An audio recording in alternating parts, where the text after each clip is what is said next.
Di awal film diperlihatkan seorang sniper yang sedang mengincar salah satu bandar narkoba terbesar di Kolombia. Setelah targetnya berada di kamar mandi, sniper itu pun langsung menembak persis mengenai kepala targetnya. Selanjutnya kita pindah ke Amerika, di mana diperlihatkan acara pemakaman seorang marinir senior yang mati akibat bunuh diri. Di sela acara itu, seorang ahli sniper bernama Brandon sedang berbicara dengan atasannya tentang kepergian seniornya. Atasannya mengutus Brandon berangkat ke Bogota, Kolombia untuk membackup DEA dalam menjalankan misinya. They also coordinate support between federal agents. There's a car parked right over there. Setelah sampai di Bogota, Kolombia, Brandon langsung disambut oleh Santiago dan Kapten Garza yang akan menjadi tim mereka, dan kemudian bertemu dengan kepala kepolisian Bogota, Kolombia. Di kantor mereka menjelaskan kepada Brandon tentang misi menangkap seorang kartel narkoba terbesar di Kolombia yang menjadi pemasok terbesar ke Amerika bernama Jesus Morales. Sniper hit 10 days ago. Clearly has himself a hired gun who's helping him rise. Dan sesuai dengan informasi dari Intel, beberapa hari ke depan Morales akan berada di peternakannya di perbatasan kota dan mereka akan merencanakan penyergapan di sana. Tidak lama muncul wanita bernama Estrada yang marah-marah karena tidak menunggu dirinya memulai rapat. Estrada ini adalah utusan DEA yang akan menjadi rekan Brandon dalam misi ini, dan Estrada meminta Brandon untuk melindungi dirinya dalam penyergapan Morales. Esok harinya, Brandon dan Santiago sudah berada di lokasi untuk mencari lokasi yang tepat untuk membackup timnya di lapangan. Sementara Kapten Garza dan Estrada juga sudah bersiap untuk mengepung lokasi Morales. We were in position and holding scope. We got a 300-degree look. Can we proceed? Setelah semua tim sudah bersiap di posisi masing-masing, akhirnya tim pun memulai penyergapan dan tiba-tiba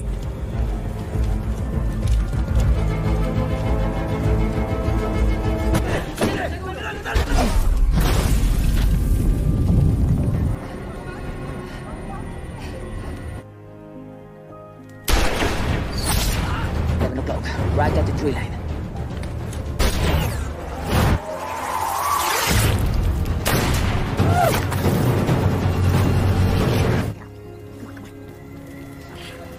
Setelah kejadian itu di kantor, terlihat John yang merupakan agen khusus Departemen Keamanan Dalam Negeri hadir dalam rapat. Kepala Polisi Bogota mengatakan Morales memiliki mata-mata dalam tubuh kepolisian lokal.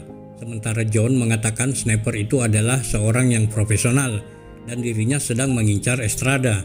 Berdasarkan kejadian itu, John meminta Estrada untuk menghentikan misi ini karena telah melanggar prosedur.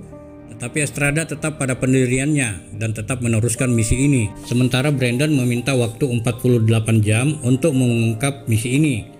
Dan akhirnya kepala kepolisian pun memberi waktu kepada Brandon dengan risiko akan dipulangkan kembali ke Amerika jika tidak berhasil. Setelah itu, kepala polisi memberitahukan kepada Brandon untuk berhati-hati dalam misi ini.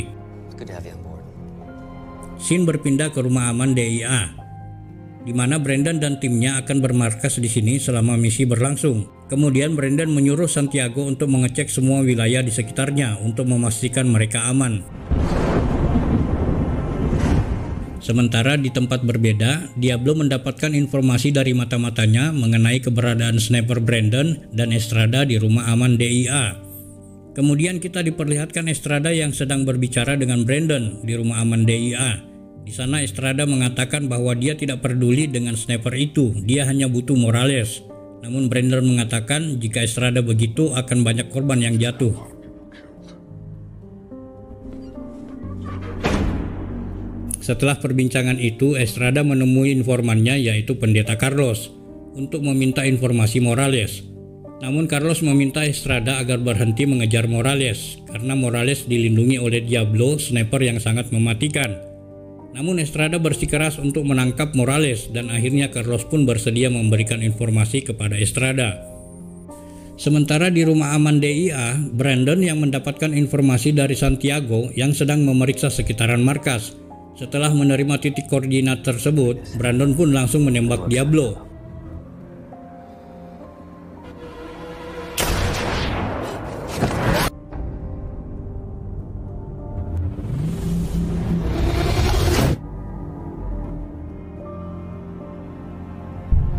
Keesokan harinya, Kolonel Sanders dan Brandon membahas mengenai peluru yang dipakai Diablo saat menyerang mereka tadi malam. Tied to an optics system. The bullet is capable of reaching. You told me you were on the team. Couldn't believe it. Scene berpindah ke markas Morales, di mana diperlihatkan Morales yang sedang bermain biliar bersama anak buahnya. Tiba-tiba didatangi oleh Diablo. Diablo datang meminta uangnya dari Morales. Namun karena gagal membunuh Brandon dan Estrada, Morales pun menahan bayaran Diablo.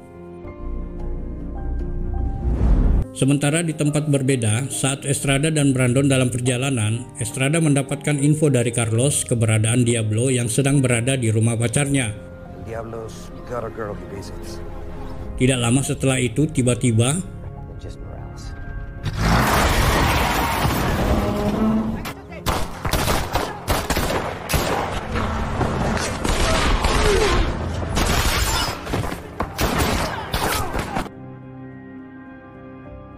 Setelah kejadian itu, Estrada menghilang dan Brandon menemukan ponsel Estrada di dalam mobil.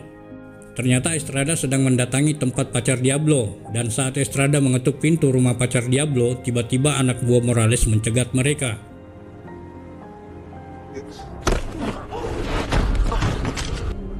What are you doing in my fucking body?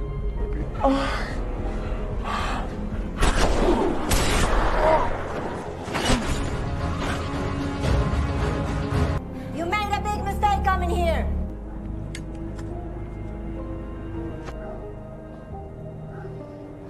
Setelah kejadian itu, Estrada dan Brandon pun menemui Carlos untuk meminta tempat perlindungan. Di sana Carlos menceritakan banyak hal tentang Morales. Keesokan harinya, media memberitakan bahwa beberapa orang penting Morales mati terbunuh oleh penembak jitu.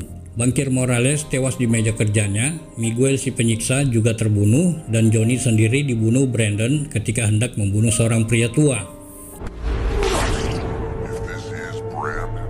Melihat anak buahnya dibunuh, Morales pun kembali mendatangi Diablo. Morales meminta Diablo membunuh Brandon dan Estrada sambil membawakan sekoper uang muka pada Diablo. Setelah itu Diablo mencari informasi tentang Brandon dengan mendatangi anak buah Morales, dan Diablo membayar $50.000 untuk informasi itu. Dan akhirnya orang itu mengatakan bahwa mereka disembunyikan oleh pendeta Carlos. The one called Fire Carlos. Setelah pertemuan itu, Estrada merasa curiga karena pendeta Carlos tidak mengangkat telepon darinya. Akhirnya mereka berdua mulai menyelidiki keberadaan Carlos. Tiba-tiba mereka melihat anak buah Morales datang menggunakan mobil, dan ternyata mereka menggantung pendeta Carlos di sebuah pohon di tengah jalan untuk dijadikan umpan agar Brandon dan Estrada muncul. Melihat kejadian itu, Brandon pun mencari posisi untuk menyelamatkan pendeta Carlos. Namun saat Brandon menembak tali yang menggantung pendeta itu, tiba-tiba Diablo pun menembak Brandon namun meleset. Dan akhirnya pendeta pun harus mati di tangan Diablo. Esok harinya ketika Brandon dan Estrada menghadiri pemakaman pendeta Carlos, Brandon melihat salah satu anak buah Morales di sana dan langsung mengejarnya. Setelah mendapatkan anak buah Morales, Brandon membujuk orang itu agar mau menunjukkan tempat Morales. Father Carlos, you're a priest. Help us make this right. Tell us where he's hiding. Berdasarkan informasi dari anak buahnya, akhirnya Morales pun dapat ditangkap di tempat persembunyiannya.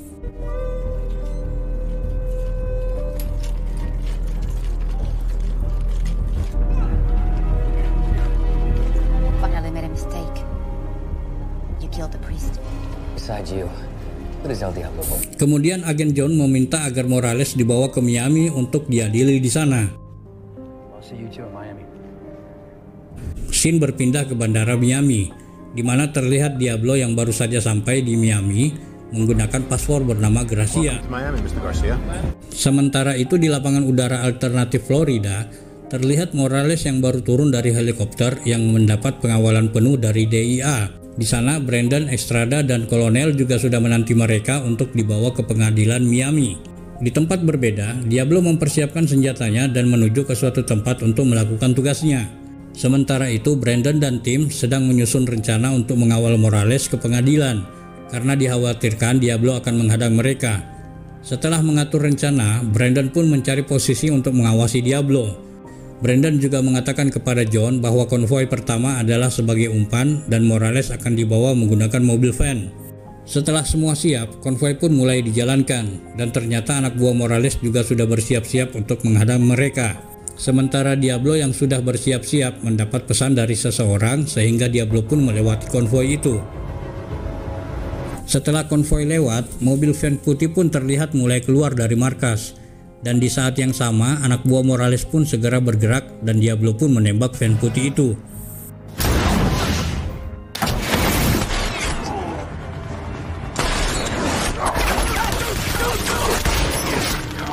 Kemudian Diablo menembak untuk yang kedua kalinya, membuat van itu hancur lebur.